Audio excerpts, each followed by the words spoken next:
welcome to the Cheer Up Podcast. I'm your host, Kara R. Hunt, and with me is the beautiful, lovely, talented speaker and author, Cheri Swalwell. How are you, Cheri? I am, first off, I'm fantastic, but I cannot believe it is the end of January already. Next month. Can you believe it? No. In February, instead of doing love, like everybody does love, we're going to do a little twist, and I'm so excited. So, yes, I'm jumping in and giving a little sneak preview, but we're going to be doing a series on forgiveness because you cannot in my opinion, you cannot truly love somebody if you're holding a grudge. You cannot truly love somebody if you have bitterness in your heart towards them. So we're going to do a twist on the typical love month, and we're going to tackle the tough topic of forgiveness, but not today. Today, we are going to be interviewing Kara. I get to interview Kara about her new book, Book 3, Priscilla, and that makes me so happy this morning. I'm so excited. I cannot wait. Yay! I think I'm looking forward to it. No, I'm teasing.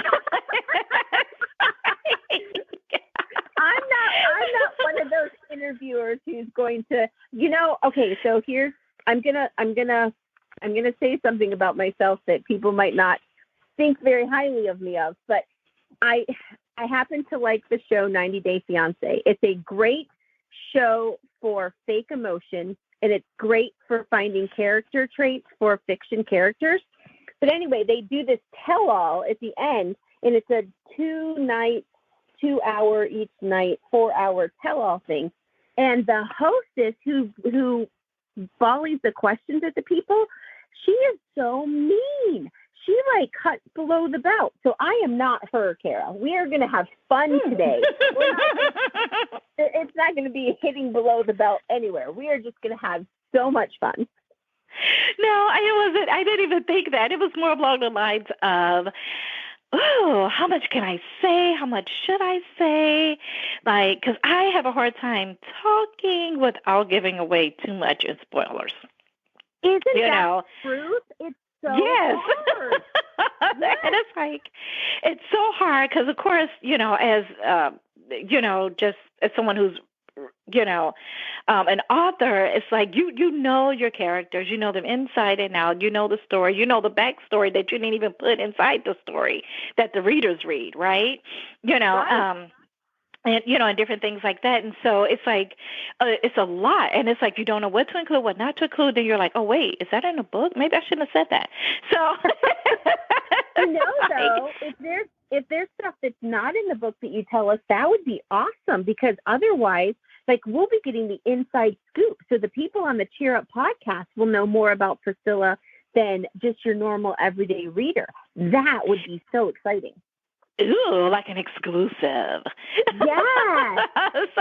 I didn't know I was an exclusive interviewer. This is kind of cool. I know, right? It's kind of so, well, I hope you guys will be able to, enjoy it and don't feel like I was darting back and forth. And if I happen to do that in my questions, it's only because I don't want to ruin the reader experience for you. So I'm going to apologize in advance if it seems like I'm dodging and darting and things like that. So, but hey, I'm ready to get started whenever you are. Oh, okay. So when we were introduced to Priscilla in book 1, Paper Dolls, she was, and I'm not really sure what the correct pretty name for it is, but she was basically a prostitute, correct? Yes, technically. Okay. But the fancier name, well, let me put it, the classier name would be escort. Because I think when people, and just to give everyone a quick recap, Priscilla is actually the full title is Paper Dolls Priscilla, and book 1 introduces it's a 7-book series, and book 1, Paper Dolls, introduces you to 5 female characters who are going through different issues in life and how God helps see them through it all. And the 5 dolls, quote unquote, in the book are Kite, Priscilla, Lydia, Eve, and Mary. And so in book 2, I kind of just continue their stories as to where they left off in book one. And so book two was about Kite. She was the first one that was introduced in Paper Dolls. So she has her story, and it's already out. Both of them are available on Amazon. And then and probably, by now they're also you can pick it up from like Barnes and Noble and everything else. And so if you want the books, so like your favorite bookstore, just go ahead and have them order it. So because they should be able to order from the distributors from there as well. And then book three is Priscilla, and where we kind of pick up her story where it left off. And as Cheri just mentioned, when she's introduced in kind of her story in book one, Paper Dolls, is her character she's like a former, I use the word escort simply because when people hear the word prostitute and they hear hooker, they think of someone who's dressed very scantily on a corner, just waiting to pick up men. And that's not exactly her past. Her past was more of men would call her to do her, and she did not work a corner, so to speak, like a typical hooker or a prostitute would. And she was not paid a couple of $100s for a good time. She was paid thousands. Okay, yeah, she was an exclusive type thing, and she doesn't wear, just revealing clothing and stuff like that, and stand on a corner. And she's very dresses very high class, very fashion, and that's kind of how she started that out. But she, as it morphed into, she just started. It wasn't just every now and then with these wealthy men. She started having relationships with these men, and some of them just wanted someone to be with them. So she led a very sinful, sensual lifestyle. But then she found, and forgive me because I cannot remember his name, Barry. She found Barry, yes, and her whole life changed. And I love the scene in Paper Dolls, the original book one, which, by the way, I'm going to interrupt my own self here to just say, I love, this is just for the listeners, I love how Kara started the series because she started it with introducing us to everybody. I fell in love with every single Paper Doll because she did such a great job of bringing me into their community and revealing to me the different things that they're dealing with so that then I could go on and get excited about reading the other books so that I could find out more and continue their story. So I think she did an amazing job with the way that she set it all up by starting Paper Dolls the way she did. But Barry, I loved the scene when they were in his, I can picture it in my head, but of course, and my words are going to massacre it, but almost like in their rec room or something like that, where he was making the root float. I love that scene, and I won't say anything more about it, but that was such a beautiful, poignant, just beautiful scene of, and to me, Barry really represented Christ's unconditional love to Priscilla. But then in Kite, they're married, correct? Yes. In book two, they're married. Well, actually, in Paper Dolls, they're married. They get married, but it was kind of like a little quick, small, intimate wedding. Yes. That's right. So we don't really hear too much about Priscilla in Kite's story. So now pick us up where we're going to start, and because now they're married, and Barry's adult kids do not like Priscilla. They think that she's just after his money, and they don't understand that she actually truly loves him and that he actually truly loves her. So pick us up and kind of give us the overview of what Priscilla's story is going to be.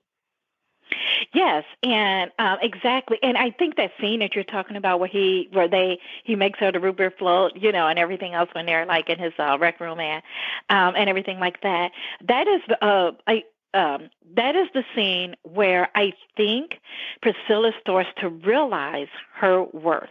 Because, and for those of you who read Paper Dolls, you're like, how's this guy like a great man and he is with this quote unquote escort? You have to read the story to find out that their relationship is not sexual starting off. Right, and everything else. And she comes across him because she has these two great friends, right? And so just to go back a little bit further, Priscilla's background, she's her mom is a like a well-known evangelist in the town, and her dad was a well-known minister of a small little church there in Habakkuk. Priscilla is book 3 in the Habakkuk series, and the Habakkuk is a small, or Habakkuk, depending on how you pronounce it. And just a little side note about that. When I was at a conference recently, I was talking about that with someone, and they had mentioned that, some people say Habakkuk because of the name, because of the song.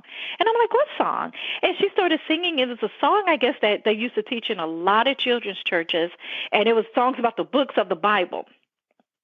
And that's yeah, and she was like, and he goes through all of it, from Genesis and all of it. And you kind of sing. It's got like a sing-song melody, and everything else. And she said, but then when it gets to that part about Habakkuk, they say Habakkuk, and then it continues on with the rest of the books of the Bible. So for those of you who are familiar with that, so you probably say Habakkuk, or something like that. And even though I think that's closer to the Hebrew origin of the word. But it's book 3 in the, I'm just going to say Habakkuk series, the Habakkuk series. And Habakkuk is a fictional town in the state of Missouri. And her father, Priscilla's father, was, had a small little church in his, and he was very well known, but he passed away suddenly when Priscilla was very, very young. Her mom was very, very strict. She has a sister, Penelope. Her mom was very, very strict, and her sister was like the golden child and could do no wrong. And Priscilla had a rebellious spirit in her. And as an adult, she went and she started her own business. And to find out, I don't want to go too much into it because it talks about that in Paper Doll. She had a very successful business and everything else, legal business, above board business that she started after she graduated college and everything else, and it was very successful. And then the economy crashed, tanked, the economy tanked. It hit a crash, and she kind of lost everything. But the problem was is that she had gotten used to this lucrative lifestyle, and she's like, you know what? I like having a really nice house. I like wearing designer clothes. I like wearing designer shoes. I like, driving fancy cars and everything like that, because she got used to that lifestyle because she had kind of made that lifestyle for her, but now everything had kind of crashed. She tries to go working for other companies and everything else, but she soon realizes, she doesn't do well, working for others. She would kind of clash with them a little bit, and she would eventually get fired. And but she quite didn't have the capital necessarily to start her up from scratch again. And she one day, through a former coworker, was invited to this party. But he kind of made it, he was like, I just want you to kind of know this is probably a little bit different party. He said, it's going to be some high-enders there and whatnot, but, this is a little bit different than you probably think. And while she was there, she met a lot of these really, really wealthy men and everything else. And some of them were just looking for companions, and some of them were looking for a bit more. And so that's kind of how she got into that lifestyle and went against everything that her mom and dad had brought her up to be. But she had kind of not exactly walked away from God. She just was, not living, she was living a lifestyle completely opposite of the way that she was brought up. And she tries to keep this lifestyle a secret from her mother, and that doesn't go well, and when her mom finds out, and she realizes that her mom has found out that what she's doing behind closed doors, and her mom kind of have it out, about that, and her mom doesn't sugarcoat it, and she just pretty much just tells Priscilla, how it is. But somewhere along the line, she meets Barry. And, before she meets Barry, she has these, when she's living that lifestyle of being these companions, quote unquote, sexual and non-sexual for these guys, she meets 2 new friends, and they become really, really, really dear friends to her. And one of them is called Diamond Liz, and Diamond Liz got her name, because she lives for diamonds. right? And she courts men that can add to her collection. And then there's Lola, who is just an absolute doll. And Lola was living the same kind of lifestyle at it, and everything else. But by the time she meets Priscilla meets Barry, Lola has gotten out of that lifestyle. But Priscilla and her friend Diamond Liz are still pretty much immersed in it. And she meets Barry.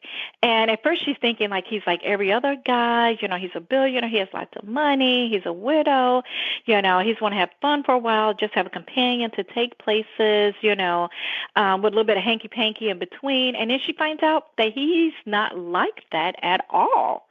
He's not like that at all. And that kind of throws her, because she's just like, well, wait, every guy I've ever met wants something from me. But yet you want to give me things without wanting nothing in return. I am not used to that. And that's kind of how her story develops in Paper Dolls, and her relationship with Barry. And Barry is a strong Christian, and everything else. And, in her mind, she's like, yeah, kind of heard all that before. But Barry walks the walk, and that really throws her.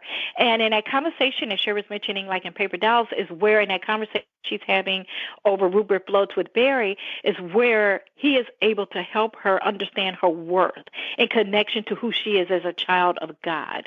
And it really hits her because even though her dad was a minister and even though her mom was, still a hellfire and brimstone type evangelist, she had kind of missed that part, the value part, like how God values her and that, and things in between. And so as things come along, their relationship starts to develop and you can see that she's becoming more attracted to him and he's becoming attracted to her, but he keeps the boundary firmly in place.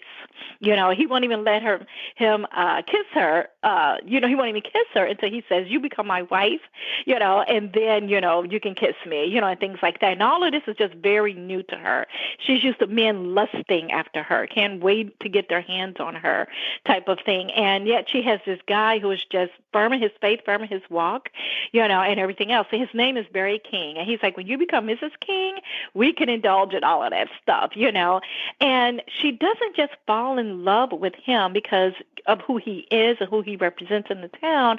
She falls in love with him for his character and the way that he continues to show her, to Christ as well. And so in book one, it's, they secretly get married because, as Cheri mentioned, the children, his adult children, he's a widow, his adult children are like not a fan because not only is Priscilla significantly younger than Barry, but they just are thinking, oh, this is just, out for his money.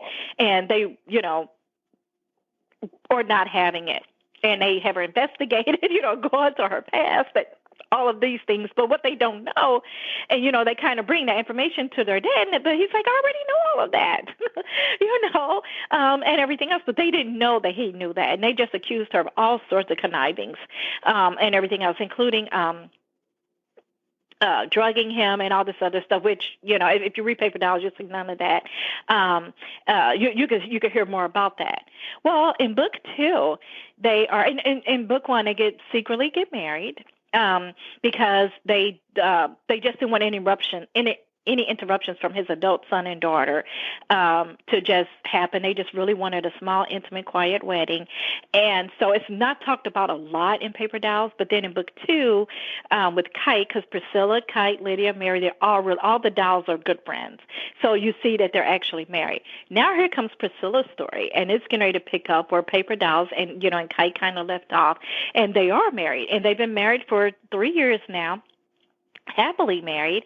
And but his son and daughter still are not happy, and they are like not really happy. Like they're just really, really, really, really upset about it, and they still make it known in various ways, in some very, very mean ways, and then it gets a little bit tricky and a little bit scary for Priscilla when she realizes that the lengths that they would go and the depths that they would sink to try to ruin her, to come in between Priscilla and her husband, which is their dad.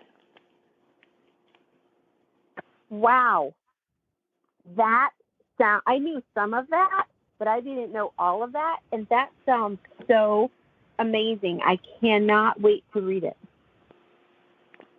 Well, I'm so glad. It's just, it's so much fun just finishing their stories up from where they kind of left off in, in Paper Dolls. And it's just, it's just so much fun doing that. And it's just so much fun hearing back from the readers, like their favorite doll and how that meant to them or how they could relate to them, and, just the different characters and different attributes, and different things there. So it's just very, very interesting. And I can't wait. And it's kind of, Priscilla's like not in that life anymore. And she's like a totally different person. And his children do not care. Right? They just simply do not care. All they're concerned about is if something happens to Daddy, you get everything, and we don't like that, and we're going to do something about it. And it's one of those things, and they both are shocked, like I said, at the things that happen and occur and that kind of take place.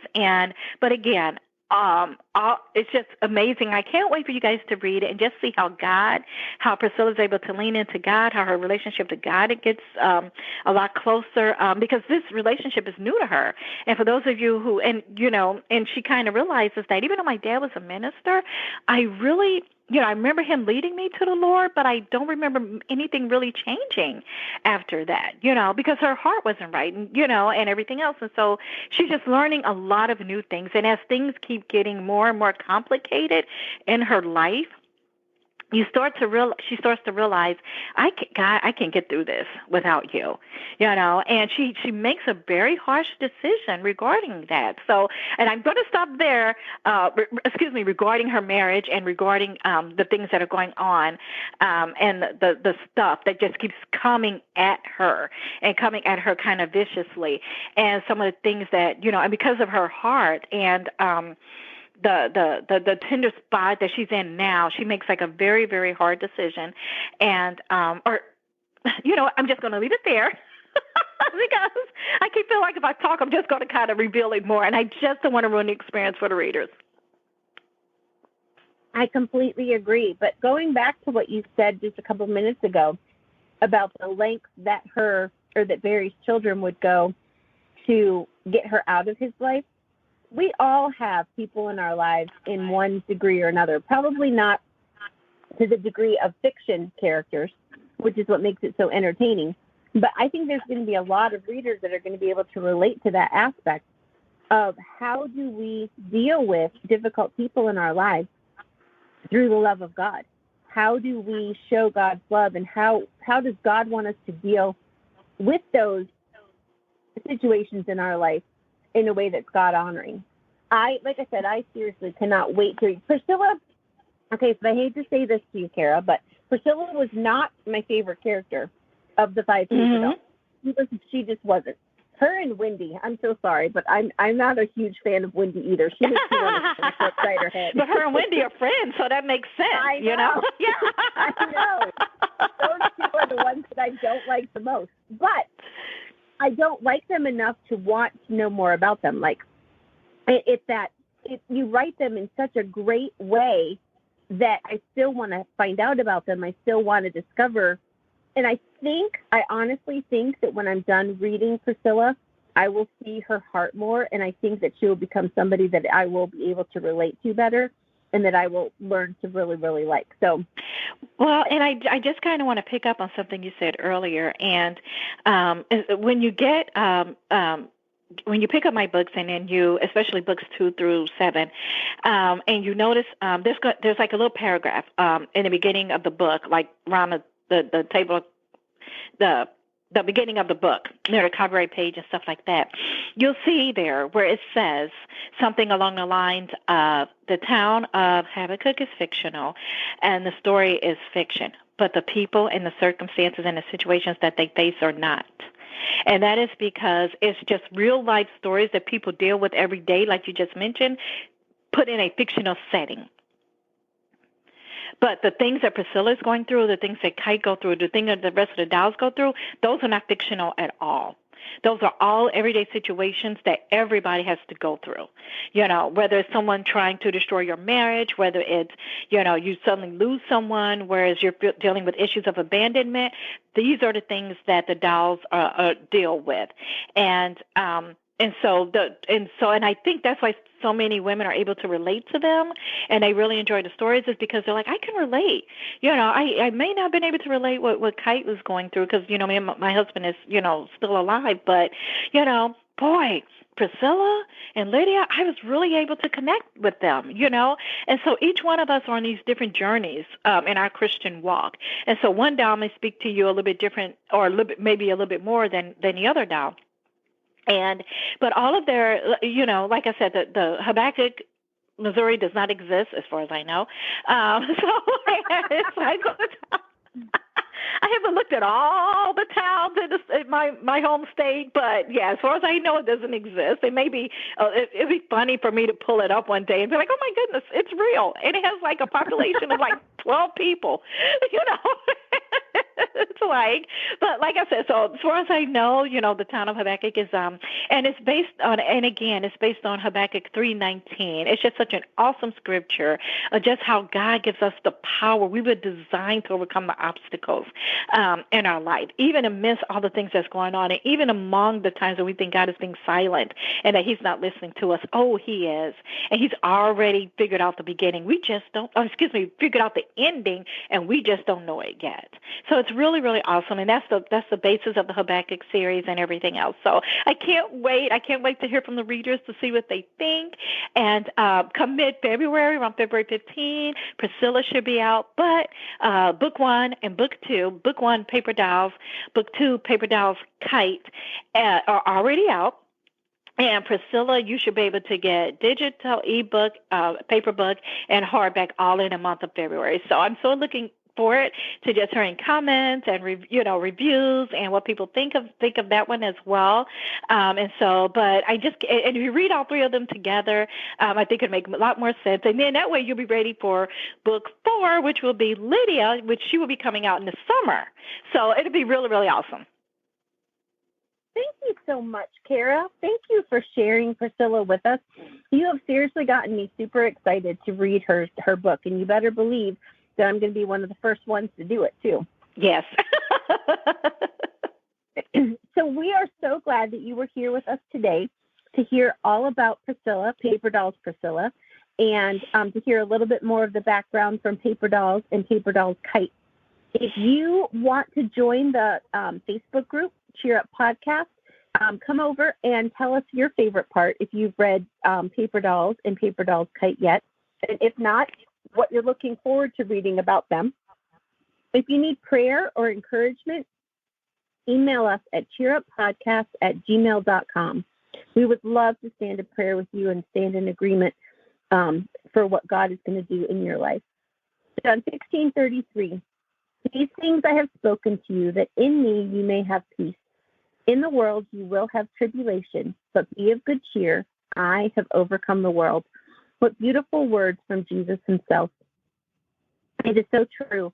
We're glad that you're here with us on your journey to joy. We're glad that you're still with us in 2023. And come back next week. We're going to start a new series about forgiveness, because you can't truly love until you have forgiven. Thank you for being here today, and have a great rest of your week.